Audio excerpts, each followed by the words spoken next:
नमस्कार विद्यार्थी मित्रांनो, तुमचा मितवा म्हणजेच मित्र तत्वज्ञानी वाटाडे असणाऱ्या ऑफिसर्स ऑनलाईन अकॅडमीमध्ये मी सुप्रिया तुम्हा सर्वांचं मनापासून स्वागत करते. आज आपण संयुक्त पूर्वपरीक्षा गट ब 2019 मधील सामान्य विज्ञानाचे जे प्रश्न आयोगाने आपल्याला विचारलेले होते ते पाहणार आहोत. आय होप सर्वजण प्रेझेंट आहेत आणि सर्वजण आजच्या लेक्चरसाठी एक्साइटेड सुद्धा असतील. ओके, तर आज आपण सामान्य विज्ञानाचे जे प्रश्न होते आयोगाने विचारलेले एकूण 15 प्रश्न होते, त्या 15 प्रश्नांचं विश्लेषण घेणार आहोत. अगदी डीपमध्ये आपण त्याचं स्पष्टीकरणही पाहणार आहोत.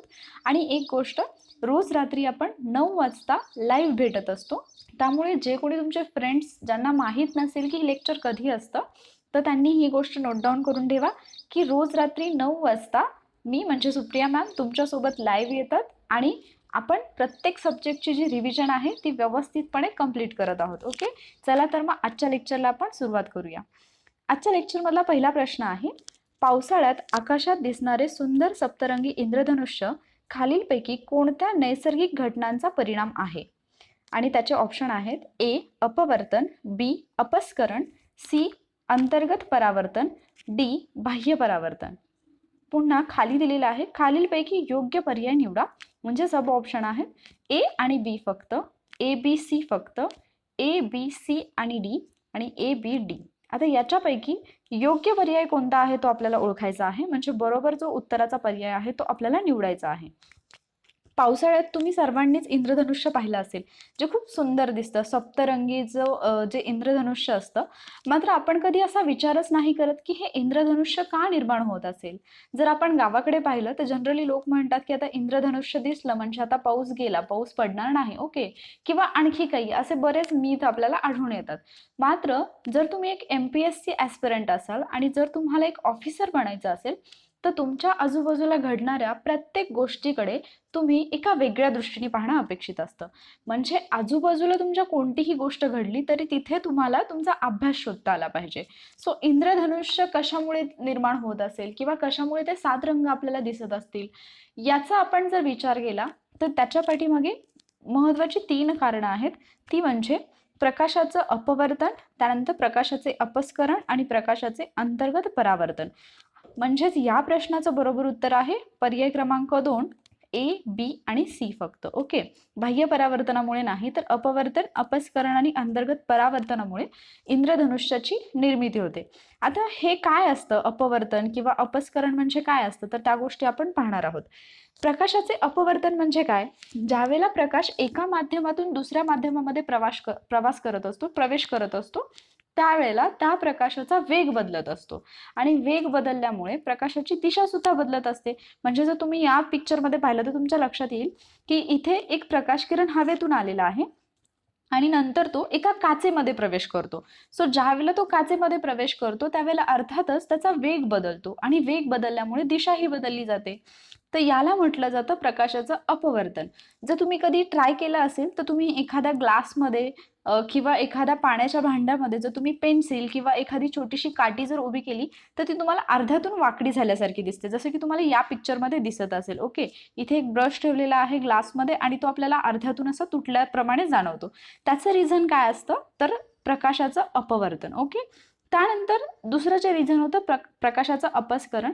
ज्यावेळेला एखादा प्रकाश किरण प्रिझम मधून जातो त्यावेळेला तो पुढे 7 वेगवेगळ्या रंगांमध्ये विभागला गेलेला आपल्याला दिसतो. बऱ्याचदा तुम्ही तुमची जी स्केल असते, स्टीलची जी आपली जी पट्टी असते काचेची जिने आपण रेषा मारतो ती जी स्केल असते तर त्या स्केलमध्ये तुम्ही बऱ्याचदा लहानपणी खेळ खेळला असाल की त्या पट्टीतून जर आपण पाहिलं तर आपल्याला 7 असे वेगवेगळे रंग दिसतात आणि मग ते कशामुळे दिसतात याचा आपण कधी विचार नसतो केलेला. मात्र आता आपण जेव्हा तुम्ही आता सुप्रिया मॅम सोबत अभ्यास करताय ना तर तुमच्या आजूबाजूला घडणाऱ्या प्रत्येक गोष्टीत तुम्ही अभ्यास करणार आहात आणि खूप इंटरेस्टने तुम्ही शिकायला सुरुवात करणार आहात. ओके, सो इथे काय होतं, ज्यावेळेला एखादा प्रकाश किरण प्रिझम मधून जातोय त्यावेळेला त्याचं 7 वेगवेगळ्या रंगांमध्ये जे आहे ते अपस्करण होतं. म्हणजे तो वेगवेगळ्या 7 रंगांमध्ये विभागला जातो. सो आता ते 7 रंग जे असतात ते क्रमाने त्याची जी ट्रिक आहे ती अर्थातच लहानपणापासून आपण गेम खेळत आलेलो आहे. सो त्याची जी ट्रिक आहे ती तुम्ही मला कमेंट बॉक्समध्ये सांगायची आहे. ओके, आणि तिसरं जे रिझन आहे ते म्हणजे पूर्ण अंतर्गत परावर्तन. आता लक्षात घ्या, ज्यावेळेला प्रकाश पाण्याच्या थेंबामध्ये प्रवेश करतो त्यावेळेला प्रकाशाच्या बाबतीत काय होतं की हा जो प्रकाश आहे तो एकाच पाण्याच्या थेंबामध्ये म्हणजे इथून असं जातो आणि यावेळेला काय होतं की प्रकाशाचं अपवर्तनही होतं आणि प्रकाशाचं अपस्करणही होतं. ओके. आणि त्यामुळे हे जे 7 रंग असतात तर ते वेगवेगळे दिसायला लागतात. मग ज्या वेळेला प्रकाश इथून इकडे असे 7 रंग जातात, इथे हा धडकतो आणि परत इकडे येतो. सो इथे परत 7 रंग होतात. नंतर तो इथून इकडे धडकून जाईल, नंतर इकडे 7 रंग होतील. अशा पद्धतीने हा जो प्रकाश आहे तो त्या थेंबामध्ये म्हणजे त्या पाण्यामध्ये असाच फिरत राहतो आणि त्याच्यामुळे आपल्याला इंद्रधनुष्याची निर्मिती झालेली जाणवते. ओके. सो इंद्रधनुष्याची निर्मिती होण्यापाठीमागे कारणं कोणती आहेत? प्रकाशाचे अपवर्तन, प्रकाशाचे अपस्करण आणि प्रकाशाचे अंतर्गत परावर्तन. ओके. त्यानंतर आपण पुढचा प्रश्न पाहणार आहोत. खालीलपैकी कोणते विधाने ध्वनीसाठी बरोबर आहेत? आता एक गोष्ट लक्षात घ्या, ध्वनी आणि प्रकाश हे 2 घटक सायन्समधले असे आहेत की ज्याच्यावरती आयोग मॅक्झिमम क्वेश्चन्स विचारत असतो आणि ते आपल्याला व्यवस्थितपणे करायचे आहेत. जर तुम्हाला सायन्स अजिबात आवडत नसेल, सायन्स तुम्ही स्किप करण्याचा विचार करत असाल, तर I will suggest you that you have to do science and सायन्समधले 2 टॉपिक, दॅट इज ध्वनी आणि प्रकाश म्हणजे साऊंड आणि लाईट. ओके. हे 2 जे घटक आहेत सायन्स अँड इको तुम्ही करायलाच पाहिजे, पण त्याच्यामध्ये पण स्पेसिफिक कोणते टॉपिक असे आहेत जे तुम्हाला मार्क्स मिळवून देतात, तर ध्वनी आणि प्रकाश हे सायन्समधले टॉपिक असे आहेत की ते तुम्ही स्किप नाही करायला पाहिजे, कारण प्रत्येक वर्षी आयोगाने याच्यावरती प्रश्न विचारलेला आहे. सो आपण बघूयात की प्रश्न काय आहे. इथे 4 विधानं दिलेली आहेत आणि कोणती विधानं बरोबर आहेत असं विचारलेलं आहे. ए विधान आहे, ध्वनी तरंग हे अवतरंग असतात. विधान बी आहे, ऐकू येणाऱ्या ध्वनी तरंगाची वारंवारिता 20 के हर्ट्ज म्हणजे किलो हर्ट्ज आणि त्यापेक्षा अधिक असते. तरंगाच्या प्रसारणासाठी माध्यमाची आवश्यकता असते.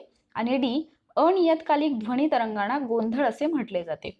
पुढे पर्याय दिलेले आहेत. ए आणि बी बरोबर, ए आणि सी बरोबर, बी आणि सी बरोबर, सी आणि डी बरोबर.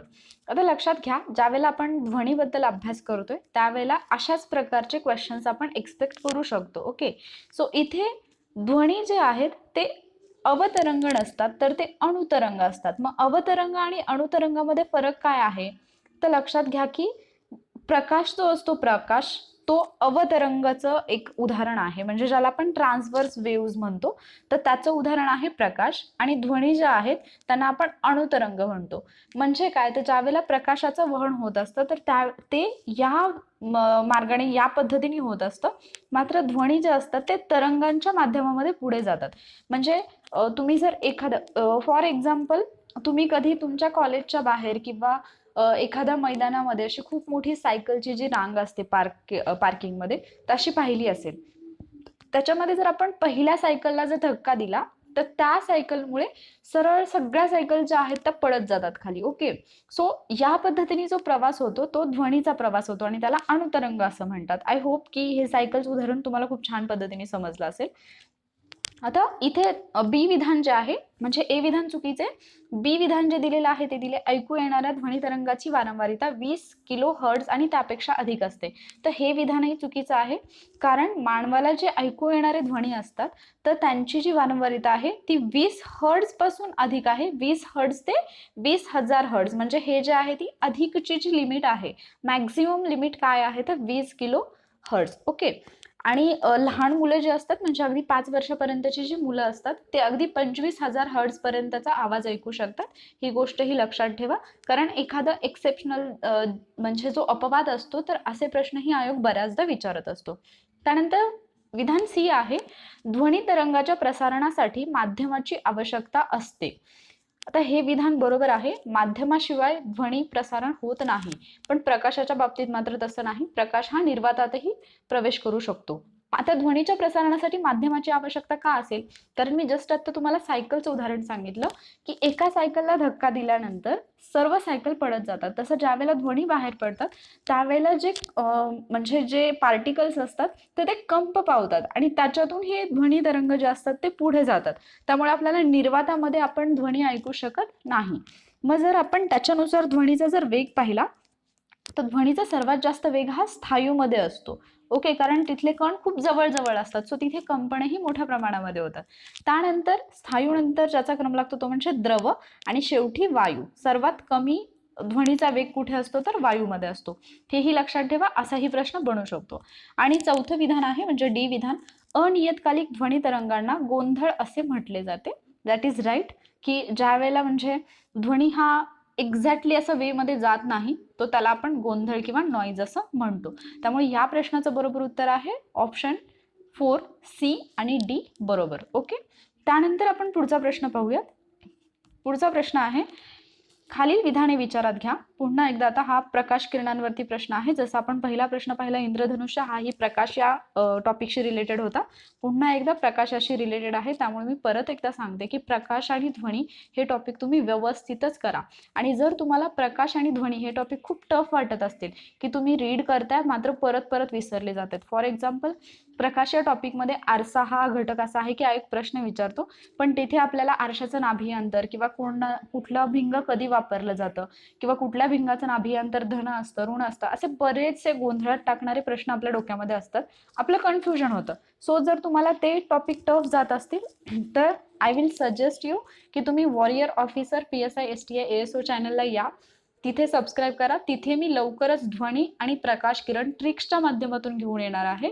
त्यानंतर पूर्ण इमेजेसच्या माध्यमातून मी तिथे तुम्हाला समजवणार आहे. त्यामुळे हे घटक तुम्ही लाईफ टाईम कधीही विसरणार नाही, याची गॅरंटी मी घेते. ओके, सो या प्रश्नामध्ये 2 विधानं दिलेली आहेत. विधान ए आहे, प्रकाश किरण एका पारदर्शक माध्यमातून दुसऱ्या माध्यमात जाताना त्यांचा मार्ग बदलतो. आणि बी, वेगवेगळ्या माध्यमामध्ये प्रकाशाचा वेग वेगवेगळा असतो. आणि खाली मग सब ऑप्शन दिलेले आहेत. विधान ए सत्य असून त्याचे योग्य स्पष्टीकरण बी हे होय. विधाने ए आणि बी दोन्ही सत्य आहेत, पण बी हे त्याचे योग्य स्पष्टीकरण नाही. विधान ए सत्य आहे, बी असत्य आहे.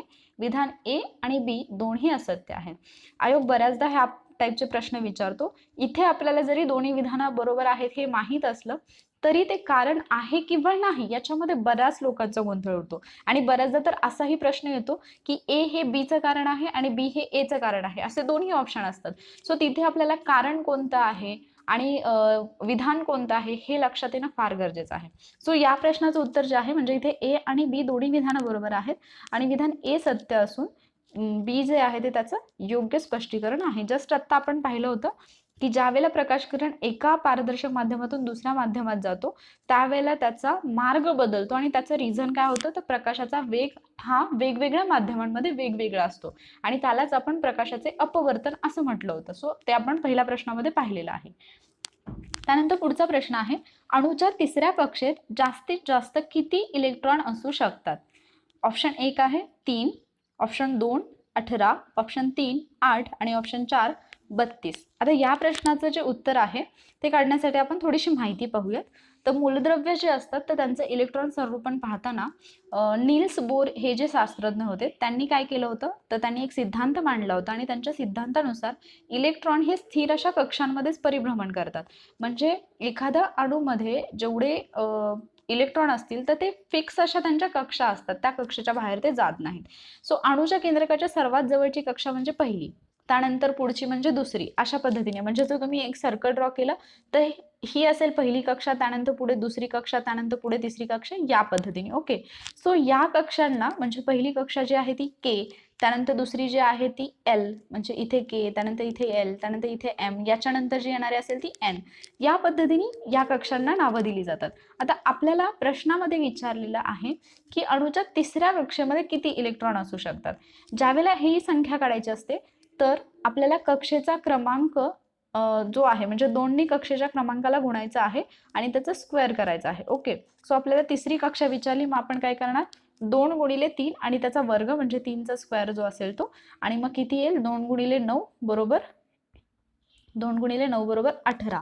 सो अणूच्या तिसऱ्या कक्षेमध्ये किती जास्तीत जास्त किती इलेक्ट्रॉन असू शकतात तर त्याचं उत्तर आहे ऑप्शन 2 18 इलेक्ट्रॉन असू शकतात. ओके, त्यानंतर पुढचा प्रश्न आहे, एकमेकांशी काटकोनात असलेल्या अक्षांवर समपृष्ठाचे छेद खालीलप्रमाणे असतील तर त्या समपृष्ठाचे मिलर निर्देशांकाचे परिगणन करा.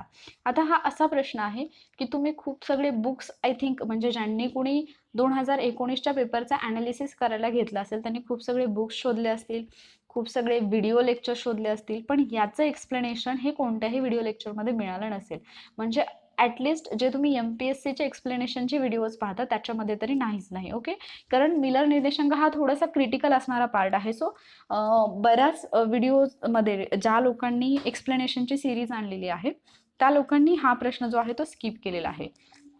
मात्र मी हा प्रश्न इथे स्किप करणार नाही. मिलर निर्देशांक कसा काढला जातो हे मी तुम्हाला व्यवस्थितपणे समजून सांगणार आहे. ओके, सो मिलर निर्देशांक काढताना काय केलं जातं, आता आपल्याला जे दिलेले अंक आहेत ते काय आहे, म्हणजे आपल्याला जे काटकोनात असलेल्या अक्षांवरचे जे छेद दिलेले आहेत ते कोणते आहेत, तर 2A 3B आणि 4C. ओके, तर ते आपण इथे लिहून घेतले. आता याचे जे नंबर्स आहेत म्हणजे 2, 3 आणि 4 यांना अवरोध म्हटलं जातं, हे आपण खाली लिहून घेतले. या अवरोधांचा आपल्याला व्यस्त घ्यायचा आहे, गुणाकार व्यस्त ज्याला आपण म्हणतो. म्हणजे जर समजा मी एक नंबर दिला तुम्हाला 5, तर त्याचं गुणाकार व्यस्त काय असेल 1/5. जर समजा मी 1/5 म्हटलं तर त्याचा व्यस्त काय असेल फक्त 5, म्हणजे 5/1 असतो. ओके, सो इथे आपल्याला काय करायचं, याचे व्यस्त लिहून घ्यायचे. सो 2चा काय येईल 1/2, 3चा 1/4, 1/3 आणि 4चा काय येईल 1/4. आता यांचा आपल्याला जो आहे तो आपण LCM काढून घेणार आहोत, कारण आपल्याला याला परत छोटं करायचं आहे. सो यांचा LCM येतो 12. मग याच्यामध्ये परत 12 जे आहे तर हे शॉर्ट करताना आपण काय केलं, 12 गुणिले 1/2, 12 गुणिले 1/3 आणि 12 गुणिले 1/4. म्हणजे बे एके बे, बे सक 12, 3 एके 3, 3 चौक 12, 4 एके 4, 4 त्रिक 12. आपला आन्सर काय आला 6, 4 आणि 3. हा आहे आपला मिलर निर्देशांक आणि तो दिलेला आहे पर्याय क्रमांक 1 मध्ये, 6, 4 आणि 3. ओके, सो एकमेकांशी काटकोनात असलेल्या अक्षांवर समपृष्ठाचे छेद खालीलप्रमाणे असतील, म्हणजे 2A 3B आणि 4C, तर त्या समपृष्ठाच्या मिलर निर्देशांकाचं परिगणन काय येईल 6, 4 आणि 3. आय होप हा क्वेश्चन तुम्हाला समजला असेल. आपण पुढे जाऊयात. पुढचा प्रश्न आहे, जेव्हा वितळलेल्या सोडियम क्लोराईडमधून 100 अँपिअर विद्युत प्रवाह 965 सेकंदाकरिता प्रवाहित केला तर पुढे काय होईल. ओके, सो इथे सोडियम आणि क्लोरीन या दोन्हीचं जे हे आहे म्हणजे नंबर्स आपल्याला दिलेले आहेत 23 आणि 35.5. आता हे सोडवताना याच्यामध्ये तुम्ही कॅल्क्युलेशनमध्ये जावं किंवा त्याची सूत्रच तुम्हाला पाठ असावीत. बरेचसे विद्यार्थी असे क्वेश्चन पाहिले, आकडे दिसले की तो क्वेश्चन सरळ स्किप करतात आणि पुढे जातात, तो वाचतही नाहीत. ओके, म्हणजे मीही याच पद्धतीने करत होते. पण ज्यावेळेला तुम्ही अभ्यास करायला लागता आणि तोही व्यवस्थित, म्हणजे जसं मी नेहमी सांगते की वॉरियर टाईप ज्यावेळेला तुम्ही स्टडी करायला लागता त्यावेळेला तुम्ही असे क्वेश्चन अजिबात स्किप नाही करत, कारण हे क्वेश्चन जे बाकी सगळे स्किप करतात ते तुम्हाला मार्क्स मिळवून देत असतात, फक्त थोडंसं लॉजिक लावल्यानंतर. ओके, सो इथे काही आकडेवारी करत बसायचं नाही, सरळ सरळ याचं उत्तर जे आहे ते आहे ऑप्शन 2. आणि ते कसं आहे ते मी सांगते तुम्हाला. सोडियम आणि क्लोरीन याच्यामध्ये तुम्हाला त्यांचं इलेक्ट्रॉनिक कॉन्फिगरेशन माहीत असेल, तर इथे काय होतं, इलेक्ट्रॉन संरूपण जे असतं त्याच्यामध्ये आपल्याला माहिती आहे की सोडियम जो आहे तो त्याच्या शेवटच्या कक्षेतील एक इलेक्ट्रॉन जो असतो तो काय करतो, क्लोरीनला देतो. ओके, सो क्लोरीनला दिल्यानंतर क्लोरीनवरती जो आहे तो ऋण प्रभार निर्माण होतो, कारण क्लोरीननी एक इलेक्ट्रॉन घेतलेला असतो आणि सोडियमनी दिलेला असतो, त्यामुळे सोडियमवरती धन प्रभार निर्माण होतो. मग जिथे धन असतं त्याला आपण कॅथोड म्हणतो आणि जिथे ऋण असतो तिथे आपण ॲनोड म्हणतो. ओके, सो इथे नंबर्स जे दिलेले आहेत 23 अँड 35.5, तर हे दोन्हीच्या दोन्ही नंबर ॲज इट इज घ्यायचे आहेत ग्रॅममध्ये. आणि सोडियममध्ये फक्त आपल्याला एवढंच लक्षात आहे की सोडियमवरती कॅथोड आणि क्लोरीनवरती ॲनोड. ओके, सो इथे थोडंसं लॉजिक लावलं असतं. बरेचसे प्रश्न असतात जिथे तुम्हाला विद्युतधारा किंवा विभवांतर काउंट करायला सांगितलेलं असतं. बऱ्याचदा जरी तुम्हाला हे माहीतच नसेल की ते कसं काढायचं, तुम्ही जस्ट आकडेवारी केली ना, गुणाकार किंवा भागाकार काहीतरी करून बघितलं ना, तर तुमचं उत्तर येतं आणि ते ऑप्शनमध्ये असतं. जर तुमचा अटेम्प्ट कमी असेल तर अशा वेळेला जस्ट काहीतरी गुणाकार किंवा भागाकार या दोन्हीपैकी एक गोष्ट करायची, येणारे आन्सर जे असेल, म्हणजे अटेम्प्ट कमी असेल तर. ओके, तिथे तुम्ही रिस्क घेऊन ते आन्सर तुम्ही टिक करू शकता. त्यानंतर आपण पुढचा प्रश्न पाहूया. प्लेटिहेल्मिन्थसचे अशा प्रकारे सर्वोत्तम म्हणून वर्णन केलेले आहे. आता हा एक प्रश्न, आयोगाचा फेवरेट, प्राणी वर्गीकरण. ओके, सो प्राणी वर्गीकरण अतिशय छान पद्धतीने, म्हणजे हे जे नावं तुम्हाला खूप अवघड अवघड वाटतात ना, प्लॅटीहेल्मिंथस, निमॅटीहेल्मिंथस, त्यानंतर पोरीफेरा असेल, सिलेंटराटा असेल, हे खूप अवघड अवघड वाटणारे शब्द तुम्ही उठता बसता, तुम्ही जेवण करत आहात, तुम्ही घरामध्ये काहीतरी काम करत आहात, अशा वेळेला हे सगळे प्राणी किंवा हे सगळे संघ त्यांच्या अचूक वर्णनासह आणि त्या संघामध्ये कोणते प्राणी येतात याच्यासह कसे लक्षात ठेवायचे याची एक जबरदस्त ट्रिक मी तुमच्यासाठी घेऊन येते वॉरियर ऑफिसर PSISTA ASO वरती. सो तिकडे तुम्ही सबस्क्राईब करायला विसरू नका. लवकरच ती ट्रिक तुमच्यासाठी येणार आहे आणि त्याचा एक छोटासा डेमो किंवा सॅम्पल तुम्हाला या क्वेश्चनमध्ये दिसेल. ओके, सो प्लॅटीहेल्मिंथस अशा प्रकारे सर्वोत्तम म्हणून वर्णन केलेले आहे. या प्रश्नाचं बरोबर उत्तर आहे पर्याय क्रमांक 1, फ्लॅटवर्म्स, ट्रिप्लोब्लास्टिक आणि असिलोमेट प्राणी. आता हे प्लॅटीहेल्मिंथस म्हणजे काय, तर प्लॅटीहेल्मिंथस जे आहेत तो एक प्राणी वर्गीकरणामध्ये प्राण्यांचा एक प्रकार आहे. तर यांचं शरीर जे असतं ते कसं असतं, तर रिबीन प्रमाणे चपटं शरीर असतं त्यांचं आणि त्रिस्तरी आणि द्विपार्श्व सममित अशी त्यांची रचना असते. आता द्विपार्श्व सममित म्हणजे काय, तर जर तुम्ही त्यांचे 2 भाग केले तर ते फक्त म्हणजे जर तुम्ही त्यांच्या शरीराला, जे प्लॅटीहेल्मिंथस आहेत त्यांच्या शरीराला जर तुम्ही असे उभे काठ घेतले तर 2 समान भाग फक्त त्यांचे होऊ शकतात, त्यापेक्षा जास्त होऊ शकत नाहीत. त्याला द्विपार्श्व सममित असं म्हणतात. त्याचबरोबर यांना पोशिंदाला म्हणजे होस्टला चिटकून राहण्यासाठी हुक्स असतात आणि अन्नद्रव्य शोषून घेण्यासाठी मुखचोषक किंवा सकर असतात. बहुतेक प्राणी हे अंतरपरजीवी तर काही स्वतंत्र असतात आणि उदाहरण आहेत टेपवर्म, प्लॅनेरिया आणि लिव्हर फ्लूक. आता याची एक ट्रिक फक्त मी तुम्हाला सांगणार आहे, कारण हा प्रश्न आलाच आहे तर मग ही ट्रिक मी इकडे तुमच्यासाठी घेऊन आलेली आहे. आता हे नाव लक्षात कसं ठेवायचं, प्लॅटीहेल्मिंथस, तर एक प्लेट आहे. ओके, सो या प्लेटवरून तुम्ही काय लक्षात ठेवू शकता, प्लॅटीहेल्मिंथस. ही प्लेट कशी आहे, चपटी आहे. म्हणजे यांचं शरीर कसं असतं, चपटं असतं. त्याच्यामध्ये 3 स्तर असतात, 3 लेयरचं त्यांचं शरीर असते किंवा बॉडी असते. इथे तुम्हाला 3 जे भाग आहेत ते दिसत असतील. ॲक्च्युली ते 3 लेयर असतात, पण इथे आपल्याला समजण्यासाठी किंवा आपल्या लक्षात राहण्यासाठी ही ट्रिक आहे. ओके, त्यानंतर त्यांचं शरीर द्विपार्श्व सममित असतं. तर द्विपार्श्व सममित म्हणजे काय, तर जर तुम्ही ही प्लेट अशी कट केली तर हिचे 2 समान भाग होतील. म्हणजे जर तुम्ही बरोबर मधून जर ही प्लेट कट केली तर हिचे बरोबर 2 समान भाग होतील.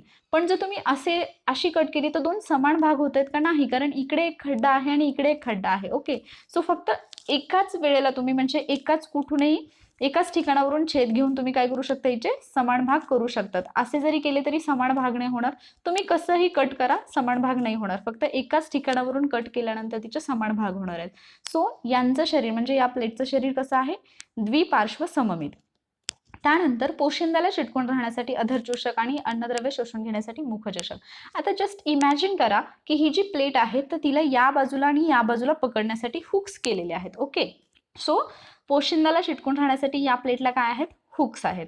अन्नद्रव्य शोषून घेण्यासाठी मुखचोषक. आता मुखचोषक म्हणजे काय, एक जस्ट इमॅजिन करा की इथे एक चमचा ठेवलेला आहे. ओके, सो हा चमचा म्हणजे काय झालं, आपलं मुखचोषक. ओके, आता बहुतेक प्राणी अंतःपरजीवी आणि काही स्वतंत्र असतात. आता आपली ट्रिक जी आहे त्याच्यातला इंटरेस्टिंग पार्ट सुरू झाला. मला सांगा, या प्रकारची प्लेट तुम्ही कुठे पाहता, तुमच्या घरामध्ये तर नाही. ही प्लेट तुम्हाला कुठे पाहायला मिळते, हॉटेलमध्ये. आपण हॉटेलमध्ये कधी जातो, जर आपल्या एखाद्या फ्रेंडनी पार्टी दिली किंवा काहीतरी म्हणजे वेगळा असं प्रोग्राम असेल तर डेली तर आपण हॉटेलमध्ये जात नाही. ओके, सो आता इथे आपल्याला आपल्या ट्रिकमधला खूप इंटरेस्टिंग असा पार्ट आहे की समजा तुमचा एक फ्रेंड आहे, तुमच्या फ्रेंडनी प्लॅन केलेला आहे, म्हणजे प्लॅनेरिया प्लॅन केलेला आहे की ते तुम्हाला पार्टी देणार आहेत. सो ते तुम्हाला हॉटेलमध्ये घेऊन गेले. हॉटेलमध्ये गेल्यानंतर फक्त अशाच व्यक्तींना त्यांनी इन्व्हाइट केलं होतं जे त्यांच्यासाठी लवली पीपल होते, liver fluke. Okay, lovely people होते म्हणजे जवळचे लोक होते.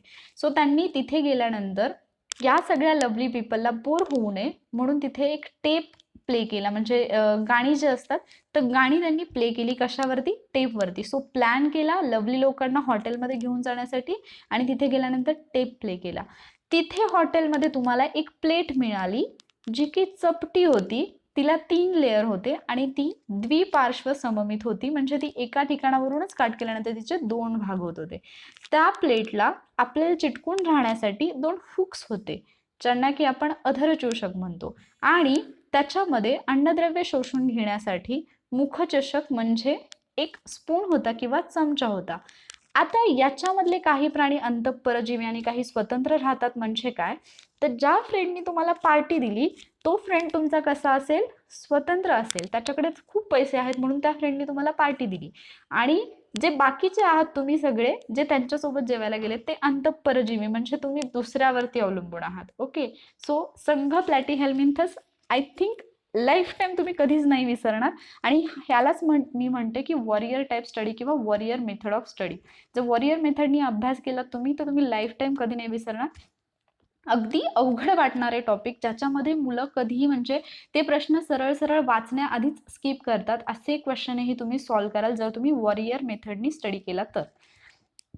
आता संघ प्लॅटिहेल्मिंथस मधले 3 प्राणी जे आत्ता आपण पाहिले, टेपवर्म, फ्लॅटवर्म, त्यानंतर फ्ल्युएक आहे, त्यानंतर प्लॅनेरिया आहे. ओके, आता पुढचा प्रश्न आपण पाहूयात. कुफरच्या पेशी यामध्ये आढळतात. कुफरच्या पेशी या आपल्या शरीराच्या कोणत्या अवयवामध्ये आढळतात असा प्रश्न इथे विचारलेला आहे. याचं बरोबर उत्तर आहे यकृत. यकृतामध्ये कुफरच्या पेशी आढळतात. यकृताबद्दल एक गोष्ट लक्षात ठेवायची ती म्हणजे ही मानवी शरीरातील सर्वात मोठी ग्रंथी आहे. आणि आता यकृताचं जे कार्य आहे ते तुम्ही कमेंट बॉक्समध्ये टाकायचं आहे की यकृत एक्झॅक्टली काय कार्य करतं. ओके, आणि ही जे कुफरची पेशी जी आहे तर हे कुफर काय होतं तर कुफर नावाचे एक शास्त्रज्ञ होते जे की जर्मन शास्त्रज्ञ होते आणि त्यांच्या नावावरूनच या पेशीला कुफरच्या पेशी असं नाव दिलेलं आहे आणि त्या यकृतामध्ये आढळतात. त्यानंतर पुढचा प्रश्न आहे, द्विविभाजनासाठी अमिबाला किती जनक पेशींची आवश्यकता असते. तर तुम्हाला अमिबा माहीत असेल जो की एकपेशीय प्राणी आहे. ओके, सो अमिबावरूनही काही ट्रिक्स आहेत ज्या तुम्हाला तिकडे मिळतील. सो तुम्ही तिकडचे लेक्चर नक्की पहा. सो अमिबा जो आहे तो एकपेशीय आहे आणि अमिबामध्ये जो नवीन जीव निर्माण होतो तो द्विविभाजनातून होतो. म्हणजे समजा हा असा अमिबा आहे, अमिबा म्हणजे तो अनिश्चित आकाराचा आहे. तर या अमिबाला म्हणजे ज्या वेळेला त्याचं दुसरा अमिबा तयार होतो त्यावेळेला ही जी पेशी आहे ती अशी मधून कट होऊन जाते, असे 2 भाग होतात आणि मग हे 2 नवीन जीव तयार होतात, 2 नवीन अमिबा तयार होतात. सो द्विविभाजनासाठी अमिबाला फक्त आणि फक्त एकाच जनक पेशीची आवश्यकता असते. म्हणजे एकच अमिबा असतो, एकच अमिबाची जनक पेशी असते आणि त्याच्यातून द्विविभाजन होतं म्हणजे बायनरी फ्युजन होतं आणि त्याच्यातून दुसरा जीव निर्माण होतो. त्यानंतर पुढचा प्रश्न आहे, कीटकनाशकांचा वापर करताना खालीलपैकी कोणत्या बाबींचा प्रामुख्याने विचार करावा. हा प्रश्नही अगदी कॉमन सेन्सचा प्रश्न होता. तुम्ही जर कीटकनाशकांचा वापर करणार असाल तर तुम्ही काय केलं पाहिजे, म्हणजे कशाचा वापर कुठल्या गोष्टींचा प्रामुख्याने विचार केला पाहिजे. तर कीटकनाशक प्रकाराची योग्य निवड. तुम्हाला कोणता म्हणजे समजा तुम्ही पिकावरती कीटकनाशक मारणार आहात कारण अळी झालेली आहे तर तुम्हाला ती अळीसाठीच कीटकनाशक वापरावं लागेल. तिथे तुम्ही पीक वाढत नाही म्हणूनच कीटकनाशक किंवा इतर जे तणनाशक असतात ते तुम्ही वापरणार नाही. अळीसाठी वेगळं असेल, तणनाशकासाठी वेगळं असेल. कीटकनाशकाची कार्यक्षमता ऑब्व्हियसली कुठलं जास्त कार्यशील आहे. कीटकनाशकाची मात्रा किती प्रमाणामध्ये ते आपल्याला फवारायचं आहे किंवा किती प्रमाणामध्ये ते लागेल हे माहीत असणं आवश्यक आहे. कीटकनाशकाचा रंग अर्थातच नो, कारण रंग बघून कुठल्या गोष्टी फिक्स होत नसतात. ओके, काही ठिकाणी चालू असतं म्हणजे फॉर एक्झाम्पल मुलगी वगैरे पाहायला गेलं तर तुम्ही पहिल्यांदा रंगच बघता, पण तरीही कीटकनाशकाचा रंग हा आपला क्रायटेरिया नाही. त्यामुळे या प्रश्नाचं बरोबर जे उत्तर आहे ते आहे पर्याय क्रमांक 3 ए, बी आणि सी फक्त. त्यानंतर पुढचा प्रश्न आहे, खालीलपैकी वनस्पतीमध्ये कोणता मूलद्रव्य त्याच्या कार्याशी चुकीच्या पद्धतीने जोडला गेला आहे. एक नत्र, केंद्रके, आम्ले, प्रथिने, संप्रेरक आणि सहविकर यांचा घटक हे बरोबर आहे. मॅग्नेशियम, हरितद्रव्याचा घटक हेही बरोबर आहे. फॉस्फरस, केंद्रक आम्ले आणि एटीपी काही सहविकर यांचा घटक हेही बरोबर आहे. गंधक, केंद्रक आम्लांचा घटक हे चूक आहे. तर गंधक कशासाठी आहे तर प्रथिने असतील किंवा त्याचबरोबर विटॅमिन ए असेल आणि स्निग्ध पदार्थ जे आहेत तर यांच्या निर्मितीसाठी गंधकाचा वापर होतो. त्यामुळे चौथी जोडी जी आहे ती चुकीची आहे. त्यानंतर पुढचा प्रश्न आहे, डॅश डॅश हे सूक्ष्म जीवाणू एकदल वनस्पतींमध्ये असहजीवी नत्र स्थिरीकरणास उपयुक्त आहेत. ऑप्शन 1 आहे ॲझेटोबॅक्टर, ऑप्शन 2 आहे रायझोबियम, ऑप्शन 3 आहे 1 आणि 2 आणि ऑप्शन 4 आहे वरीलपैकी कोणतेही नाही. तर हे दोन्हीही नत्र स्थिरीकरणासाठी उपयुक्त असणारेच हे आहेत, सूक्ष्म जीवाणू आहेत. मात्र इथे आपल्याला असहजीवी नत्र स्थिरीकरणास उपयुक्त असं विचारलेलं आहे. तर ॲझेटोबॅक्टर हे आहे त्याचं बरोबर उत्तर, कारण रायझोबियम जे आहे ते सहजीवी नत्र स्थिरीकरणासाठी उपयुक्त आहे. सो इथे पण लक्षात घ्या की अगदी मायनर अशी अगदी छोटीशी गोष्ट आहे, मात्र त्याच्यामुळे आपला प्रश्न चुकू शकतो जर तुम्ही व्यवस्थित क्वेश्चन रीड नाही केला तर. ॲझोटोबॅक्टर आहे असहजीवी नत्र स्थिरीकरण आणि रायझोबियम आहे सहजीवी नत्र स्थिरीकरण. त्यानंतर पुढचा प्रश्न आहे, जास्त पौष्टिक अन्नपदार्थ शरीरास काय प्रदान करतात? 1. कॅलरीज परंतु कमी प्रमाणात सूक्ष्म पोषक घटक, कमी कॅलरीज आणि सर्वसाधारण जास्त प्रमाणात जीवनसत्व आणि खनिज कंसामध्ये सूक्ष्म पोषक घटक, काही प्रमाणात जीवनसत्व आणि जास्त कॅलरीज, आणि 4 आहे फक्त कॅलरीज. तर हा जो प्रश्न आहे याचं बरोबर उत्तर आहे पर्याय क्रमांक 2. जास्त पौष्टिक अन्नपदार्थ जे असतात ते कमी कॅलरीज देतात आणि सर्वसाधारण जास्त प्रमाणामध्ये जीवनसत्व आणि खनिज देतात. त्यामुळे आपण पौष्टिक अन्न खाल्लं पाहिजे असं म्हणतात. कारण जास्त कॅलरीज जर आपण घेतल्या तर ते जास्त बर्न करण्यासाठी आपल्याला तेवढी एक्सरसाइज किंवा तेवढं कामही करावं लागेल. सो कमी कॅलरीज पण आपल्या शरीराला आवश्यक असणारे, आपल्या आरोग्यासाठी आवश्यक असणारी जीवनसत्व आणि खनिजे, सूक्ष्म पोषक घटक जे असतात ते आपल्याला जास्त प्रमाणामध्ये कशातून मिळतात? जास्त पौष्टिक अन्नपदार्थामधून. आणि जर हे जास्त पौष्टिक अन्नपदार्थ तुम्ही खाल्ले तर तुम्ही स्ट्रॉंग राहाल, तुमची इम्युनिटी पॉवर जी आहे ती वाढेल, तुमची प्रतिकारक शक्ती जी आहे ती वाढेल आणि त्यामुळे कोणताही आजार तुम्हाला होणार नाही. त्यानंतर पुढचा प्रश्न आहे, डॉट्स कार्यक्रम हा खालीलपैकी कुठल्या राष्ट्रीय कार्यक्रमाचा महत्त्वाचा भाग आहे? याचं बरोबर उत्तर आहे पर्याय क्रमांक 3, राष्ट्रीय क्षयरोग नियंत्रण कार्यक्रम. ओके. सो आणखी एक कार्यक्रम आहे ज्याला आपण मेरा इंडिया म्हणून ओळखतो. तर हा मेरा इंडिया जो कार्यक्रम आहे तो कोणत्या आजाराशी संबंधित आहे किंवा कोणता एक रोग आहे ज्याच्या निर्मूलनाशी संबंधित ही मोहीम आपण उभारलेली आहे ते तुम्ही कमेंट बॉक्समध्ये मेन्शन करणार आहात. ओके. सो डॉट्स जो आहे तर तो क्षयरोग, ज्याला आपण TB सुद्धा म्हणतो. तर लक्षात ठेवा, क्षयरोग नियंत्रणाशी संबंधित हा कार्यक्रम आहे. ओके. त्यानंतर पुढचा प्रश्न आहे, खालीलपैकी कोणते रासायनिक पदार्थ चेतना संवेदना वाहक म्हणून प्रमाणित केले आहेत? ॲसिटाइल कोलिन व गॅमा ॲमिनोब्युटेरिक ॲसिड, बी डोपामाइन व नॉर ॲड्रिनलिन, सी लायसिन व हिस्टामाइन, डी पायरुविक ॲसिड आणि ॲसिटाइल कोए. पर्याय आहेत ए, सी, ए आणि बी, सी आणि डी. याचं बरोबर उत्तर आहे ए आणि बी, म्हणजे पर्याय क्रमांक 3. ओके. सो ॲसिटाइल कोलिन आणि गॅमा ॲमिनोब्युटेरिक ॲसिड, डोपामाइन आणि नॉर ॲड्रेनालिन हे रासायनिक पदार्थ चेता संवेदना वाहक म्हणून प्रमाणित केलेले आहेत. आता हे ॲसिटाइल कोलिन काय आहे तर मज्जासंस्था, न्यूरॉन्स आणि स्नायू, मज्जासंस्था, न्यूरॉन्स आणि स्नायू यांच्यामध्ये समन्वयाचं काम कोण ठेवतं तर ॲसिटाइल कोलिन. ॲड्रेनलिन ही एक ग्रंथी आहे, ते तुम्हाला माहिती असेल की जे आपला राग, भीती, ताणतणाव अशा गोष्टींवरती नियंत्रण ठेवणाऱ्या ॲड्रेनलिन ग्रंथी ज्या मूत्रपिंडावरती म्हणजे किडनीच्या वर विसावलेल्या आहेत, याच्यावरती आयोगाने प्रश्न विचारलेला आहे. हिस्टामाइन काय आहे तर हिस्टामाइन म्हणजे ज्यावेळेला आपल्या शरीरावर कुठेतरी सूज येते त्यावेळेला हिस्टामाइन हा स्त्राव स्रवला जातो. सो ह्याची पण एक छोटीशी ट्रिक आहे, ते मी इथेच सांगते तुम्हाला की हिस्टामाइन म्हणजे हा स्त्राव स्रवला जातो त्यावेळेला, म्हणजे शरीरावरती जेव्हा सूज येते तेव्हा हिस्टामाइन हा स्त्राव स्रवला जातो. सो हिस्टा हा शब्द तुम्ही हिसका असा लक्षात ठेवू शकता आणि तुम्ही असं म्हणू शकता की हिसका दिल्यामुळे सूज आली. ओके. सो सूज आल्यानंतर काय होतं तर हिसका बसलेला असतो म्हणून सूज येते, म्हणजेच सूज येते त्यावेळेला हिस्टामाइन हा स्त्राव स्रवला जात असतो. ओके. सो आज आपण सामान्य विज्ञानाचे जेवढे प्रश्न आयोगाने 2019च्या संयुक्त पूर्व परीक्षा गट ब मध्ये विचारलेले होते ते पाहिलेले आहेत.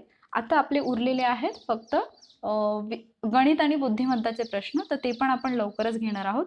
डेली रात्री 9 वाजता आपलं लाईव्ह लेक्चर असतं. सो या लेक्चरला अटेंड करायला विसरू नका. जर तुमची ड्रीम पोस्ट असेल की तुम्हाला PSI STI किंवा ASO व्हायचं आहे किंवा कोणताही गव्हर्नमेंट जॉब तुम्हाला मिळवायचा आहे तर हे टॉपिक तुम्ही करणं अपेक्षितच आहे, मस्ट आहे, तुम्ही केलंच पाहिजे, हे अत्यावश्यक आहे. ओके. सो ही लेक्चर सिरीज व्यवस्थितपणे फॉलो करा. तुम्ही मला warrior officer PSI STI ASO या चॅनलवरती फॉलो करू शकता, जिथे तुम्हाला खूप सगळे ट्रिक्सचे, रिव्हिजनचे व्हिडिओ, करंट अफेअर्सचे व्हिडिओही मिळतील. तुम्ही दोन्ही चॅनलला म्हणजे ऑफिसर्स ऑनलाईन अकॅडमी आणि warrior officer PSI STI ASO या दोन्ही चॅनलला सबस्क्राईब करा. असेच नवनवीन व्हिडिओ, असेच हेल्पफुल लेक्चर मी तुमच्यासाठी घेऊन येणार आहे. Keep studying, stay safe. Thank you.